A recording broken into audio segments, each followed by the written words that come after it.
Hi friends, welcome to our channel.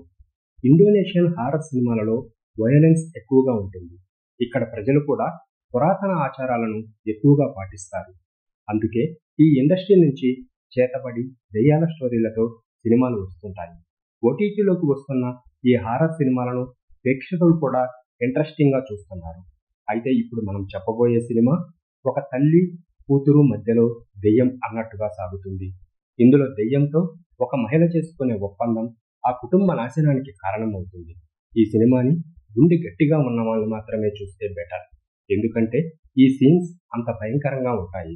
ఈ cinema పేరేమిటి, ఎందులో స్ట్రీమింగ్ అవుతుంది అనే వివరాలు ఈ వీడియోలో తెలుసుకుందాం. ఈ ఇండోనేషియన్ హారర్ థ్రిల్లర్ పేరు ది డెమన్స్ బ్రైడ్. 2025లో వచ్చిన ఈ సినిమా అజయ్ క్యోన్ లుబీస్ దర్శకత్వం వహించారు. ఇందులో టాస్కానమ్యా పొలాన్ ముఖ్య పాత్రలో నటించారు. ప్రస్తుతం ఈ సినిమా నెట్ఫ్లిక్స్లో అందుబాటులో ఉంది. ఇక కథ విషయానికి వస్తే, రాంటీ తన కుమార్తె నినాను తన ప్రాణం కన్నా ఎక్కువగా ప్రేమిస్తుంటుంది. నినా పుట్టినప్పటి నుంచే వికలాంగురాలు, నడవలేని స్థితిలో ఉంటుంది. రాంటీ తన కుటుంబంతో కలిసి ఒక గ్రౌండెడ్ జీవితాన్ని గడుపుతుంది. కానీ నినా పరిస్థితి చూసి ఆమె ఆందోళన చెందుతూ ఉంటుంది. ఒకరోజు నినాకు ఒక ఘోరమైన ప్రమాదం జరుగుతుంది. ఆమెకి వెంటనే చికిత్స చేయాల్సి వస్తుంది. వైద్య ఖర్చులు భరించలేని స్థితిలో రాంటీ తన కుమార్తెను రక్షించుకోవటానికి ఒక షాకింగ్ నిర్ణయం తీసుకుంటుంది. ఆమె ఒక దెయ్యంతో ఒప్పందం చేసుకుంటుంది. ఈ ఒప్పందం నినా జీవితాన్ని కాపాడుతుంది. కానీ రాంటీలోకి దెయ్యం ఆవహిస్తుంది. ఆమె స్వభావం హఠాత్తుగా మారిపోతుంది.